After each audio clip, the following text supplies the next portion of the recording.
हो, स्कूल हो, आपका बीडी के अस्पताल हो, नया बस स्टैंड हो, मेडिकल कॉलेज हो, जितने विकास कार्य हुए वो अप्रत्याशित थे, जो पिछले 20-25 साल में नहीं हुए वो उस कार्यकाल में किए गए। तो अब तो वो कांग्रेस वो पार्टी है जो विकास करके वोट मांगने के लिए आपके बीच में आती है। अब उसके बाद सरकार बदली, पिछले 11 महीने से यहाँ भाजपा सरकार है। उन्होंने कोई एक काम भी किया हो आपके वार्ड में, आपके शहर में, जो आप जानते हो कि देखा हो आपने कि ये विकास कार्य उन्होंने किए हैं अपने लिए? आपको एक भी नहीं मिलेगा। जबकि उनके मुख्यमंत्री महोदय, उनके मंत्री लोग पिछले 4 महीने से झुंझुनू में बैठे हुए हैं। इसको इज्जत का सवाल बना लिया है कि झुंझुनू कैसे जीते हैं अपन। उसके बावजूद भी उन्होंने कोई विकास कार्य नहीं किया, क्योंकि उनकी मंशा विकास की नहीं है, उनकी मंशा किसी और तरह से जीतने की है। आप ये भी जानते हैं कि जहां उनके लिए कोई मंच नहीं लग सकता, जहां कोई दरी नहीं लग सकती, वहां के लिए उन्होंने एक तीसरा आदमी भी भेजा है जो उन्हीं का आदमी है। बस वो एक तरह से ये है कि जहां वो नहीं जा सकते वहां वो पहुंच के और अपनी बात कहता है। अब उसके बारे में अपन कोई ज्यादा बात नहीं करेंगे, क्योंकि जो वो जिस तरह की भाषा है वो ना झुंझुनू की राजनीति में आज से पहले कभी इस्तेमाल की गई और ना कभी वो अपने सभ्य लोगों के बीच में करने लायक बात है नहीं। मैं आपको सिर्फ इतना ही कहूंगा कि इस चुनाव में 2 ही वोट हैं, एक कांग्रेस को वोट है और दूसरा भाजपा सरकार को। कांग्रेस का वोट हाथ का बटन दबा के आएगा और भाजपा का वोट 2-3 और तरीके हैं उससे जाएगा। सीधा भी दबा सकता है कोई, या कोई सेब दबाए, कोई भी दबाए, वो सब वोट भाजपा सरकार का है। तो अपने को पूरा ध्यान रखना है। अपने को, आप लोग तो खुद यहाँ मौजूद हैं, तो आप एक मन बना के आए हैं। आप औरों को भी बताना है आपको कि अपना वोट जाया नहीं करना है। अगर विकास चाहिए तो कांग्रेस को वोट देना है। जो भाजपा है, इसका ये जो कमल का फूल है, ये केवल और केवल कीचड़ में खिलता है। अब भी उनकी यही मंशा है कि झुंझुनू में कैसे कीचड़ बनाया जाए। और जब तक ये मंच मौजूद है, यहाँ हम सब मौजूद हैं, तब तक चाहे 1 हो, 100 हो, 1000 हो, हम झुंझुनू में कीचड़ नहीं बनने देंगे। हम भाजपा को यहाँ नहीं पनपने देंगे। और इसी चीज में हमें आप सबका साथ चाहिए, आप सबका मतदान चाहिए कि ये हमें ताकत उससे मिलती है कि हम उनको रोक सकें और आपसे दूर रख सकें। जैसा मैंने कहा कि विकास की बात केवल इस मंच पे मिलती है। आप लोग खुद कमा के, खुद अपना मेहनत करके कमाने वाले लोग हैं। कांग्रेस एकमात्र वो पार्टी है जो ये आपको सुनिश्चित करती है कि जो आप कमाते हैं उसे आप अपने घर में सुख, चैन और अमन के साथ अपना एंजॉय कर सकें, अपने घर में उसका आराम ले सकें। ये जो आए हैं, इनका सिर्फ यही मकसद है कि किस तरह कुछ बवाल करें, कुछ हिलाएं डुलाएं और आपस में बांट लें। तो अपने को इसका बेहद ध्यान रखना है। आप लोग 13 तारीख को अपना 1 नंबर पे हाथ का निशान है। उस दिन मुझे जितना सक्षम बनाएंगे, जो आप मुझे अधिकार देंगे, जिस लायक बनाएंगे, वो सब केवल और केवल आपके विकास के लिए और आपके सम्मान में काम में आएगा और किसी चीज में नहीं। ये जो कांग्रेस पार्टी है, ये कोई हमारी पार्टी नहीं है, ये कोई अकेले की पार्टी नहीं है। सिर्फ ये वो पार्टी है जिसमें सब पूरी 36 बिरादरी का खून पसीना लगा है। आपका भी उतना ही खून पसीना लगा है इसको बनाने में, इसको खड़ी करने में और इसको आज तक यहाँ तक रखने में जितना हमारा लगा है। तो ये इस पे उतना ही हक आपका भी है और इसको आगे भी इसी तरह ऊंचा है इसका झंडा रखने का। जितना हम मेहनत कर रहे हैं उतना ही आपको भी करनी पड़ेगी, तभी ये वजूद रहेगा और तभी ये कांग्रेस पार्टी की शान रहेगी और तभी हम सब विकास की बात कर पाएंगे, अमन चैन और सुख शांति की बात कर पाएंगे। मेरा आपसे यही गुजारिश है कि 13 तारीख को आप अच्छे से अच्छा मतदान करना। एक चीज और है, ये जो दूसरे वाले वोट काट रहे हैं वो तो अलग बात है, इसके अलावा सरकार भाजपा की है, ये मतदान भी धीरे करवाने की कोशिश करेगी। आप लोगों को उसके भी सामने मजबूत रहना होगा। जैसे आप सुबह पहले जाके मतदान करते हैं, अपना सुबह पहले मतदान करके लाइन लगा के समय से मतदान करें, ताकि ये जो आपका सबसे मूल अधिकार है इससे आपको वंचित ना किया जा सके। आप अपनी इच्छा से जिसको चुनना चाहें उसे चुन सकें।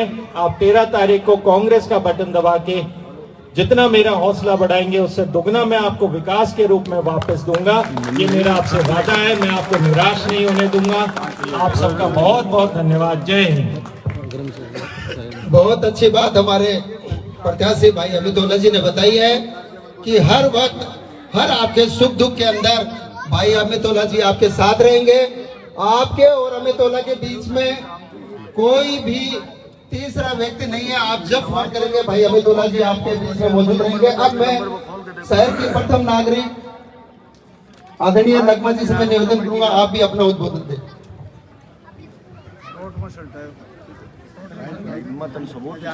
सबसे पहले मैं आप सबसे माफी चाहूंगी कि मैं आज की सभा में देर से पहुंची। आज की सभा में मंचासीन हमारे परम आदरणीय माननीय सांसद साहब, हमारे उम्मीदवार भाई अमित जी ओला और सभी सम्मानित मंच, मेरे सामने बैठे मेरे सभी बड़े बुजुर्ग, मेरी माओ, मेरी बहनों और मेरे युवा भाइयों, आप सभी को मेरा नमस्कार, सलाम अर्ज़। आज हम सब लोग आपके बीच आए हैं एक ही उम्मीद के साथ, भाई अमित ओला को हम विजयी बनाएं और यहाँ से विधायक चुन के विधानसभा तक पहुँचाना, यही हमारा मकसद है। भाई अमित जी ने आपको बखूबी सारे जो हमारे विकास के काम हैं उनको बताया। अब मैं आपको छोटी छोटी दो बात बता दूं। जो विकास इन गलियों में हुआ है, जो अपने झुंझुनू शहर में हुआ है, वो हमने कहीं कोई डिब्बी में छिपा के तो रखा नहीं है। आपकी आंखों के सामने हुआ है, आपने स्वयं देखा है और ये देखा है कि वो विकास किसने किया है।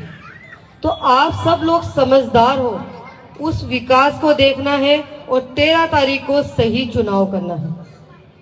अपनी सीधी स्पष्ट बात है, घुमा फिरा के बातें वो लोग कर रहे हैं जिनके पास कोई मुद्दा नहीं है वोट मांगने का, उनके पास कोई काम नहीं है जो वो आपके समक्ष रख सके, जिसको बेस बना के वो आपसे वोट मांग सके।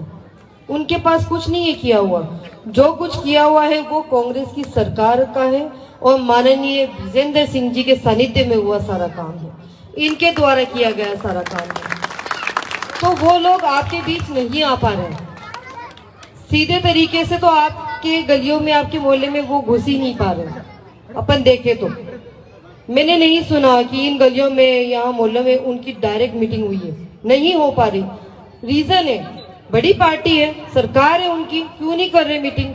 कर लेते, उनको तो परमिशन भी उनकी, सरकार भी उनकी, सारा काम ही उनका है, तामझाम सारा उनका। लेकिन ये जनता उनकी नहीं है, जनता अपने मन की है, अपने दिमाग की है। जनता बहुत सोच समझ के डिसीजन लेने वाली है। उनको ये पता है सरकार अपनी होने से कोई मतलब नहीं है, यहाँ सरकार किसकी है वो उनकी, उन्होंने सोच रखा है।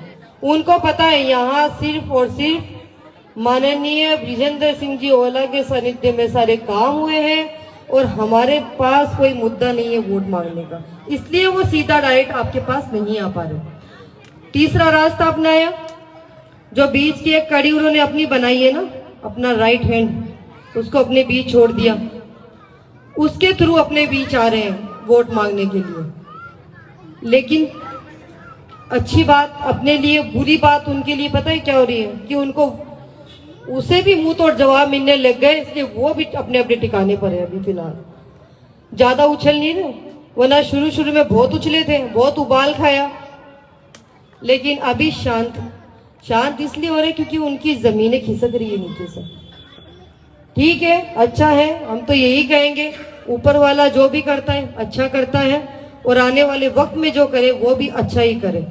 मैं तो दुआ करती हूँ मेरे उन युवा भाइयों के लिए कि जो मेरे युवा भाई भटके हैं, या अल्लाह तू उन्हें नेक हिदायत दे, उनके दिमाग को ठिकाने पर ला और उन्हें ये सोचने की क्षमता दो कि हमारे लिए क्या सही है और क्या गलत है, ताकि उनके साथ साथ उनका तो भला हो तो हो ही, लेकिन साथ साथ हमारा भी भला हो, वरना उनकी वजह से अपना भी सारा नुकसान हो जाएगा।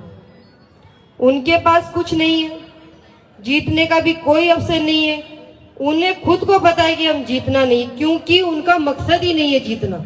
वो जीतने नहीं आए यहाँ, जीतने का तो वो सोच के नहीं। उन्होंने तो सिर्फ जब अपनी मंजिल से निकले थे एक ही टारगेट लेकर निकले थे। उनका सिर्फ एक ही टारगेट था, जाओ और उनके वोटों को फाड़ दो। अपने अपने आपस में भिड़ेंगे, उनके वोट काटो। अजान हो रही।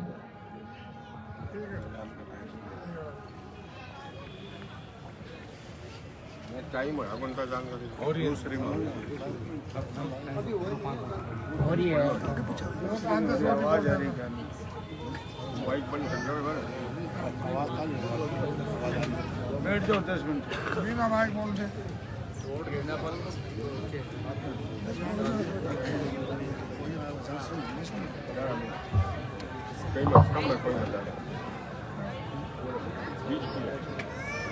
माइक बंद कर दो मैं बोल दो मैं सुनो को नहीं हाँ 10 मिनट बाकी हो रहा है 10 मिनट हो रहा मोहम्मद जी मैंने तो चलो 50 साल पहले ना टाइम दे रहे हैं गाड़ी में बैठे बोलना करता वो टाइम बनिए ये बोल दे बोलना पड़ेगा बुढ़ापा के हाथ पे नहीं अरे ज़्यादा बात नहीं भी सुन लिया बैंक बुला दो स्पीकर बंद करा दो हमारे लग रहे कोई मान ये बोला जाता है तो ठीक रुक जा बुढ़ाने बोलते हैं पूरा 6 बजे आके मैं बड़े हमारे उस्ताद का सागर दुख खाए दे उस्ताद का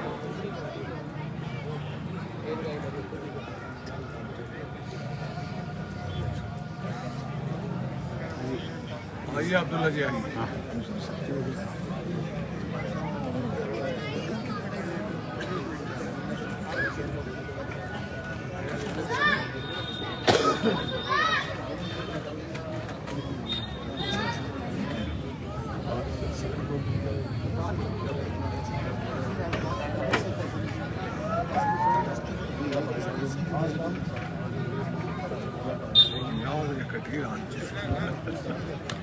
सारी खबर आ गई सारी खबर आ गई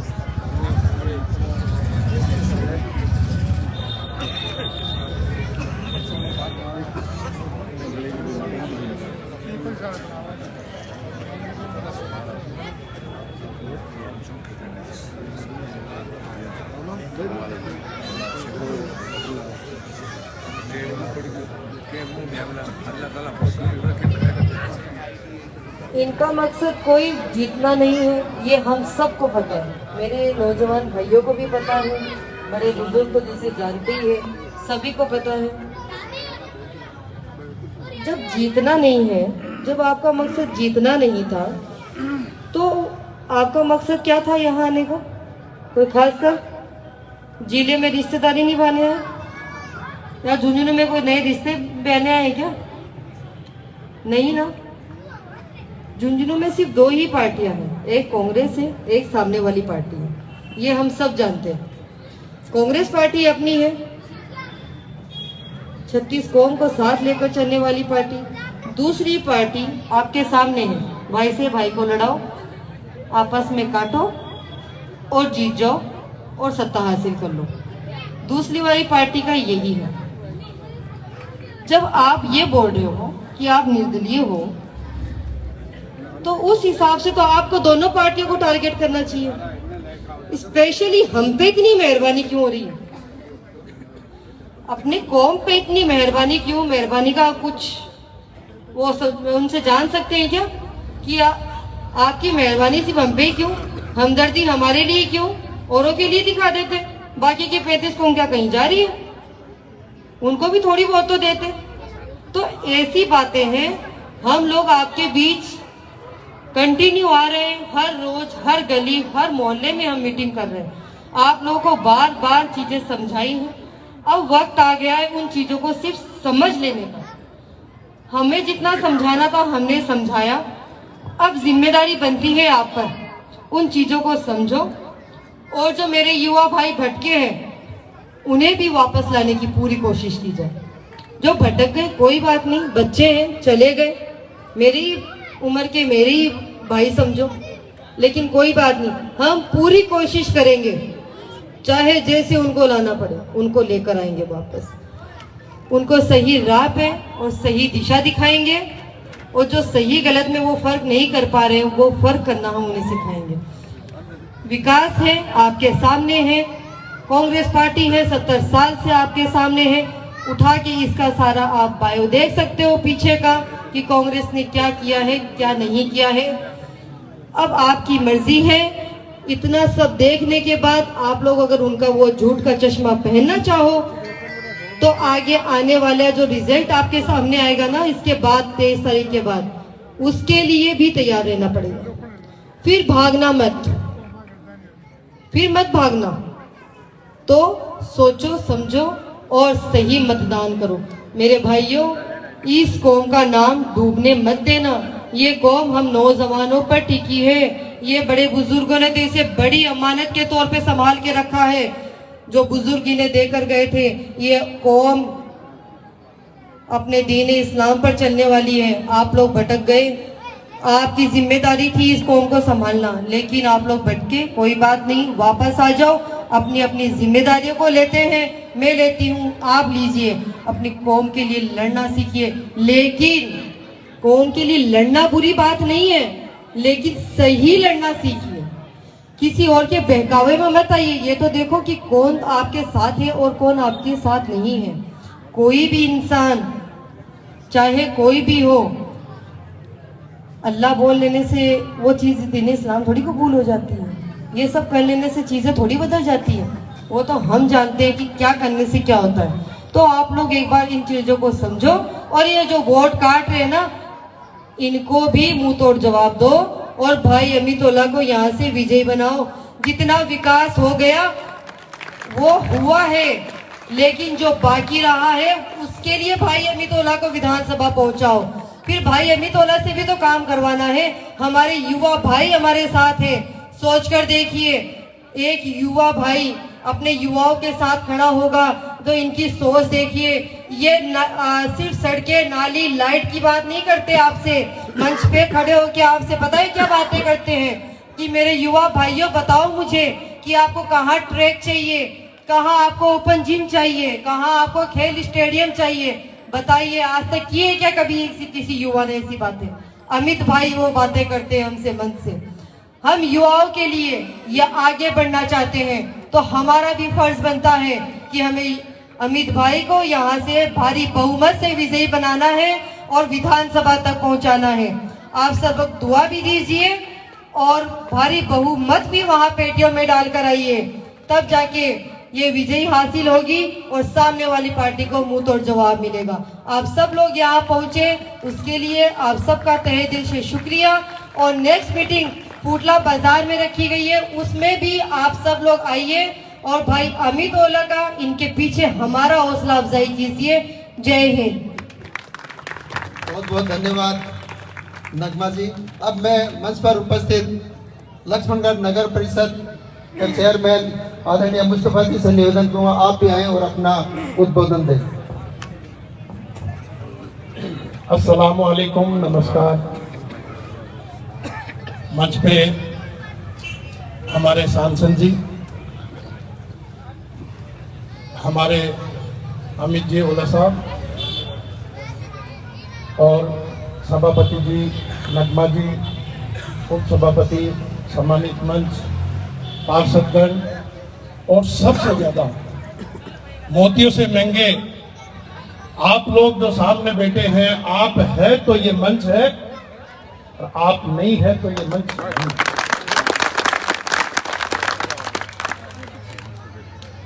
दोस्तों, झुंझुनू में कई बार चुनाव हुआ और हम लोग कभी यहां आए नहीं। क्यों? कि जरूरत ही नहीं पड़ी, जरूरत ही नहीं पड़ी। और हमारे आदरणीय शीश राम ओला जी, उनका परिवार मुझे आप यकीन ये दिला दो, आपके दिल पे हाथ रख के कि ऐसा परिवार पूरे राजस्थान में है तो मुझे बता दीजिए। और आज इनके साथ